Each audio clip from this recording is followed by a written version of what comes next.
Hello, welcome back to the channel. Today, we're diving right into how to configure Trello's board visibility settings with your full 2025 guide. Now, the first thing you'll want to do is open up Trello and navigate to your board.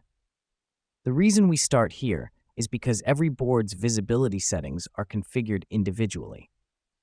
Next up, click on the board's current visibility setting, which is located at the top of the screen next to the board's name. This is the gateway to changing who can see and interact with your board.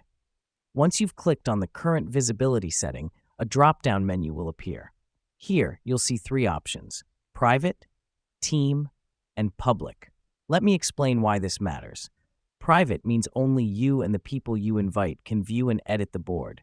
Team means all members of your Trello team can see the board, but only those you invite can edit.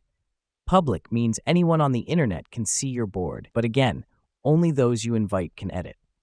Now that we've done that, you can select the visibility setting that best suits your needs.